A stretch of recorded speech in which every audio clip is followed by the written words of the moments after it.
All eyes on Trump அப்படிங்கிறது போலதான். ஏன் அப்படின்னா ட்ரம்ப் அவர்கள் இன்னைக்கு என்ன செய்கை செய்ய போறாரு, என்ன பேச போறாரு, அவர் பேசுறதுனால என்ன மாதிரி பிரச்சனைகள் ஆக போகுது அப்படிங்கிறதான் இருக்கக்கூடிய விஷயங்களே. ஏன்னா ஜெலன்ஸ்கி அவர்கள் வராரு, ரஷ்ய அதிபரான விளாடிமிர் புட்டின் அவர்களோட ட்ரம்ப் அவர்கள் பேசிக்கிறாரு, ஏகப்பட்ட விஷயங்கள். ஸோ முதல்ல ட்ரம்ப் அவர்கள் என்ன பேசுறாரு அப்படிங்கிறத பார்க்கணும். ஏன்னா அது ரிலேட்டடாக தான் என்ன மாதிரி விஷயங்கள்லாம் நடக்க போகுது அப்படிங்கிறது புரிஞ்சுக்க முடியும். ஜெலன்ஸ்கி அவர்கள் வர்றதுக்கு முன்னாடியே உக்ரைனோட அதிபர், இப்போதைக்கு அதிபர்னு சொல்ல முடியாது, ஏன்னா மார்ச் எல்லாம் இன்னும் எக்ஸ்டெண்ட் பண்ற மாதிரி தெரியல.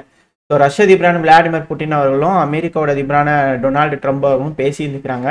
ஸோ அதுல வந்து பாத்தீங்கன்னா 2 மாசத்துக்கு அப்புறம் திரும்பவும் இரு தலைவர்களும் பேசிக்கிறாங்க அப்படிங்கோல வந்து பாத்தீங்கன்னா செய்திகள் நல்லா ஹைலைட்டா உக்ரைனோட மீடியாக்கள் இருந்து மேற்கு மீடியாக்கள் எல்லாருமே போட ஆரம்பிச்சிருக்காங்க. இதுல இந்த பேச்சுவார்த்தையினாலயாச்சும் அமெரிக்காவோட national security central director Mitchell அவர்கள் தரப்புல என்ன ஸ்டேட்மெண்ட்னா, இந்த பேச்சுவார்த்தையினாலயாச்சும், அதாவது புட்டின் அவர்கள் ட்ரம்ப் அவர்கள் இரு தலைவர்களும் பேசிக்கிறதுனால டாமஹாக் மிசைல உக்ரைனுக்கு தரத ஃப்ரீஸ் ஆகலாம் அப்படிங்கிறது போது எதிர்பார்க்கிறேன். ஏன்னா ஒரு டேஞ்சரஸான கான்ஃபிளிக்ட் ஆரம்பிக்கிறதே இவங்க தான், தேவையில்லாம ஆரம்பிச்சு வச்சதே இவங்க தான். சொன்னது மட்டும் இல்லாம இப்போ வந்து பாத்தீங்கன்னா அதை பேசுறதுனால இது ஸ்டாப் ஆகிறதுக்கு வாய்ப்பு இருக்கு. அப்படின்னா என்ன அர்த்தம்? இது ரஷ்யாவுக்கு ஒரு அழுத்தம், அதாவது அழுத்தமே இல்லாம இவங்க ஏதோ ஒண்ணு கொடுக்கணும் அப்படிங்கிறதுக்காக இவங்க டேபிள்ல வெயிட் வேணுன்றதுனால ஒரு வெயிட்டை சேர்த்துக்கிட்டு இருக்காங்களா இவங்க அப்படின்ற கேள்விகளுக்கு. ஏன்னா பேச்சுவார்த்தை எதுவும் பண்ணல, எதுவும் ஆகல. ஒரு நாளைக்கு முன்னாடி வந்து பாத்தீங்கன்னா உக்ரைன் இருக்கிறாங்க இல்லையா, உக்ரைனோட டெலிகேஷன் பிரைம் மினிஸ்டர் உமரா அவர்கள், நேஷனல் செக்யூரிட்டி கவுன்சிலர், ஸோ இவங்கெல்லாம் வந்து பார்த்தீங்கன்னா ருஷ்டம் உமரா அவர்கள், ஸோ இவங்க எல்லாரும் வந்து பார்த்தீங்கன்னா டாமஹாக் மிசைல் மேனுஃபேக்சர் ரைத்தான் கம்பெனி இருக்கு இல்லையா, ஏன்னா அவங்க தான் மேனுஃபேக்சர் பண்ணுறாங்க. ஸோ அந்த கம்பெனிக்கு வந்து பார்த்தீங்கன்னா போய் ஒரு விசிட் விட்டு எல்லாம் பார்த்துட்டு வந்துருக்குறாங்க. இதே மாதிரி விஷயங்கள் வந்து பார்த்தீங்கன்னா உக்ரைனில் நடந்திருக்கு இதுக்கு முன்னாடி.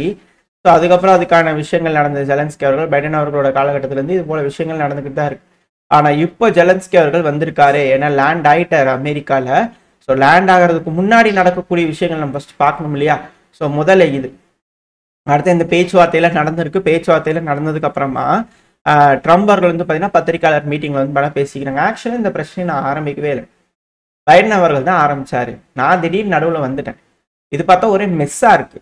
இது வந்து 3ஆம் உலக போர் கூட்டிட்டு போய் விட்டுரும் போல தெரியுது. அதனால இந்த பிரச்சனையை நான் முடிக்கணும். திரும்ப திரும்ப ஒரே காப்பி, எத்தனை தடவை விதவிதமாக கேட்டாலும் ஒரே மாதிரியான காப்பியை ஒரு தரப்புன்னு சொல்லிட்டு இருக்கிறாரு. அது மட்டும் இல்லாம ட்ரம்ப் அவர்கள் புட்டின் அவர்கிட்ட பேசுனீங்களே, அவர் என்ன கொடுக்காதீங்கன்னு அழுத்தங்கள் கொடுத்தாரா அப்படிங்கள கேட்டதுக்கே ஒரு ட்ரம்ப் அவர்கள் வந்து பார்த்தீங்கன்னா, ஆமா நீங்க என்ன டாமஹாக் கொடுங்கன்னு கெஞ்சுவாருன்னு, கொடுங்க ப்ளீஸ், டாமஹாக்க உக்ரைனுக்கு கொடுத்துருங்க ப்ளீஸ் அப்படின்னு கேட்பாரு. அப்படிங்கிறது போல பதிலுக்கு ப்ரெஸ் ரிப்போர்ட்டர்ஸ் வந்து பார்த்தீங்கன்னா பதில் கேள்வி கேட்டுக்கிறாரு. இரு தலைவர்களும் பேசியிருக்கிறாங்க. அது மட்டும் இல்லாம இந்த இதுல வந்து பார்த்தீங்கன்னா ட்ரம்ப் அவர்கள் வந்து பார்த்தீங்கன்னா அடுத்த மீட்டிங்கை ரஷ்யாவும் ட்ரம்ப் அவர்கள், அமெரிக்காவோட அதிபரான டொனால்டு ட்ரம்ப் அவர்களும் ரஷ்யாவோட அதிபரான விளாடிமிர் புட்டின் அவர்களும் புத்தபெஸ்ட், அதாவது ஹங்கேரியில வச்சு வந்து பார்த்தீங்கன்னா பேசிக்கலாம். ஹங்கேரியோட கேபிட்டல் தான் புத்தபெஸ்ட். ஸோ அங்கே வச்சு வந்து பார்த்தீங்கன்னா பேசிக்கலாமா அப்படிங்கிறது பார்த்தீங்கன்னா ஒரு பேச்சுவார்த்தையில நடந்தது. இப்போ அதுக்கு வந்து பார்த்தீங்கன்னா நெக்ஸ்ட் சமிட்டுக்கு எங்க நாட்டிலையா அப்படிங்கிறது போல ஹங்கேரிக்கு வந்து பண்ண ஒரே ஆச்சரியம். பீட்டர் சசார்டோ அவர்கள்லாம் வந்து பார்த்தீங்கன்னா எக்ஸலண்ட், எக்ஸ்ட்ராடினரி அப்படிங்கிறதோட அவர் தரப்புல இருந்து இது நாங்கள் வரவேற்பு தெரிவிக்கிறோம். ஒரு வரலாறு சிறப்பு மிக்க ஒரு அமைதி பேச்சுவார்த்தை ஹங்கேரியில் நடக்க போதா அப்படிங்கிறது போல அவங்க தரப்புல இருந்து. அடுத்து வந்து பார்த்தீங்கன்னா ஹங்கேரி அவர்கள் வந்து பார்த்தீங்கன்னா நான் எல்லாம் ரெடி ஆயிடுச்சு, பேச்சுவார்த்தைக்கெல்லாம் ரெடி பண்ணியாச்சு, எல்லாம் பண்ணியாச்சு அப்படிங்கிறது போல ஹங்கேரியோட விக்டர் ஆர்மனால் இப்பதான் ட்ரம்ப் அவர்கள் பேசிட்டு கூப்பிட்டு சொன்னாரு, எது இங்க நடத்துறீங்களா, ரெடி ஆயிருச்சு, எல்லாம் ரெடியா, இப்பவே ரெடி, இப்பவே வாங்க அப்படிங்கிறவங்க ஹங்கேரியோட விக்டர் ஆர்மனால் அவர்கள் ரொம்ப சந்தோஷமா இருக்கிறாரு. ஆனா ரஷ்ய தரப்பு இருந்து வரக்கூடிய செய்திகள், சின்ன சின்ன செய்திகள் வரும் இல்லையா, அமெரிக்காவோட அதிபர் கண்டிப்பா புட்டின் அவர்களோட பேசணும், அதை ஹங்கேரியில வச்சு அப்படிங்கிறாரு. எதுக்குங்க? ரஷ்ய அதிபர் எப்படி வருவாரு?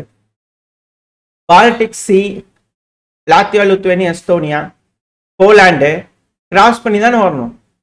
இல்லை அப்படின்னா கிரீஸு, எங்கிருந்து ரஷ்யால இருந்து அசர்பைஜான், அசர்பைஜான்ல இருந்து அந்த ஏரியா எப்படி சொல்றது, காஸ்பியன் சி வழியா வந்தீங்கன்னா ஈரானை சுத்திட்டு வந்து பாத்தீங்கன்னா கிரீஸ் தாண்டி அப்படி வருது, பல்கேரியா, ரொமேனியாவை தாண்டி வருது. இது எப்படி இது சாத்தியம்?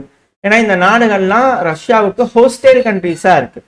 ஸோ அப்படி இருக்கும்போது பிரச்சனைக்கு நடுவுல வந்து பாத்தீங்கன்னா புட்டின் அவர்கள் வந்து உட்காந்து பேசுவாரா அப்படின்ற கேள்விகள் இருக்கு. ரெண்டாவது ரஷ்ய அதிபர் விளாடிமிர் புட்டின் அவர்கள் அலாஸ்கா மீட்டிங்ல தெளிவா சொன்னார், அடுத்த மீட்டிங் வந்து பார்த்தீங்கன்னா மாஸ்கோல அப்படிங்கிறது போல. இப்ப அவருக்கு பேச்சுனுக்கு என்ன மதிப்பு இருக்கு அப்படின்ற கேள்விகள் வரும் இல்லையா. ஸோ லாவ்ரோவ் அவர்களும் ரூபியோ அவர்களும் தான் ஹங்கேரியில வச்சு பேசிக்குவாங்க அப்படிங்கிறத சொல்றாங்க, சொல்லப்பட்டுட்டு வருது. வெயிட் பண்ணி பார்ப்போம். அது மட்டும் இல்லாம ட்ரம்ப் அவர்கள் என்ன சொல்றாருன்னா, இரு தலைவர்களும் வந்து பாத்தீங்கன்னா, அதாவது ஜெலன்ஸ்கி அவர்களும் ரஷ்யாவோட அதிபரான விளாடிமிர் புட்டின் அவர்களும் வந்து பாத்தீங்கன்னா பேசிக்கிறதுக்கு விருப்பம் இல்லை, ஏகப்பட்ட பிரச்சனை ஆயிட்டு இருக்கு.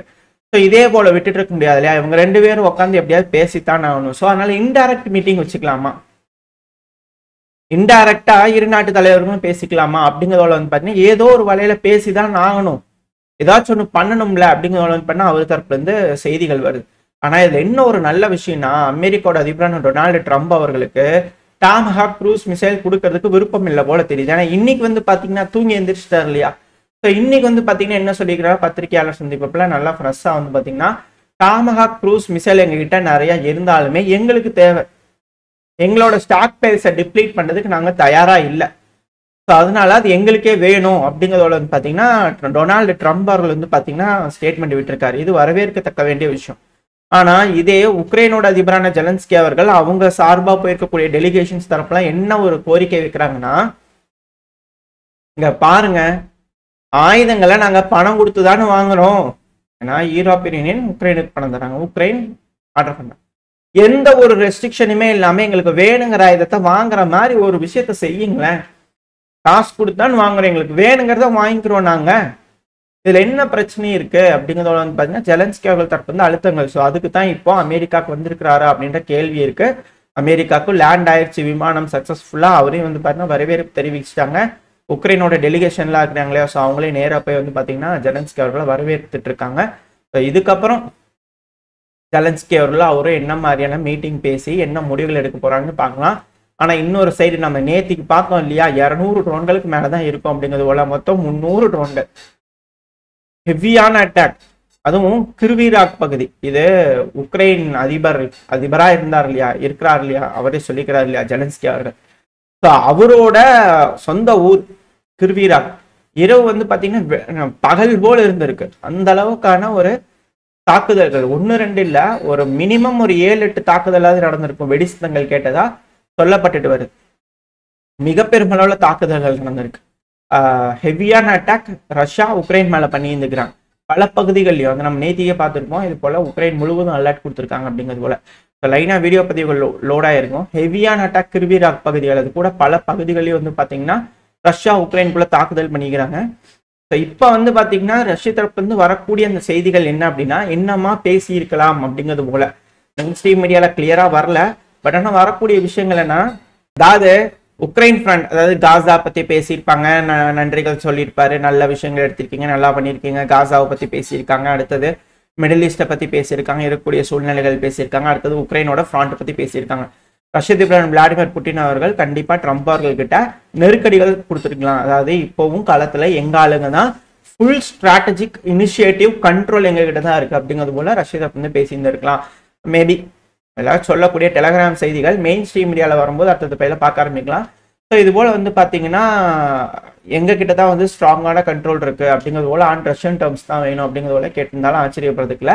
அது மட்டும் இல்லாமல் வந்து பார்த்தீங்கன்னா இது உக்ரைனுக்கு வந்து டாமஹாக் மிசைல் கண்டிப்பாக கொடுக்கக்கூடாது, இரு நாடுகளோட உறவு, ஏன்னா அமெரிக்கா ரஷ்யாவோட உறவு நல்லா இருக்கு, அது விரிசல் அடையக்கூடாது அப்படிங்கிறது போல மேபி பேசியிருந்திருக்கலாம். ரெண்டாவது லாவ்ரோவ் அவர்கள் ரூபியோ அவர்கள் ட்ரம்ப் அவர்கள் கேட்ட மாதிரி ஒரு மீட்டிங்க்கு ஹங்கேரியில் வச்சு பேசுறதுக்கும் ஆச்சரியப்படுறதுக்குல அப்படிங்கிறது போல செய்திகள் வந்துகிட்டு இருக்கு. வெயிட் பண்ணி பார்ப்போம். ஜெலன்ஸ்கி அவர்கள் வந்திருக்கிறாரு, பேசட்டும். இதுக்கப்புறம் ஹங்கேரியில யார் யார் மீட் பண்ணிக்க போறாங்க, என்ன மாதிரியான தகவல் வருதுங்கிறத அடுத்த பையில பார்க்க ஆரம்பிச்சுக்கலாம். ஓரளவுக்கான தகவல்கள் இந்த பையில பார்த்துருப்போம்னு நினைக்கிறேன். இதோட இந்த பதிவு நான் முடிச்சுக்கலாம். இந்த பதிவு நல்லா இருக்கா, உங்களுக்கு பிடிச்சிருந்தா லைக் பண்ணிட்டு ஃப்ரெண்ட்ஸ் அண்ட் ஃபேமிலியோட ஷேர் பண்ணிக்கோங்க. அது கூட மறக்காம நம்ம சேனல் சப்ஸ்கிரைப் பண்ணலாம், மறக்காம சப்ஸ்கிரைப் பண்ணிக்கோங்க. இந்த பதிவு நல்லா இருக்குன்ற நம்பிக்கையில் அடுத்த பையன் உங்களை சந்திக்கிறேன். Very stay safe, by.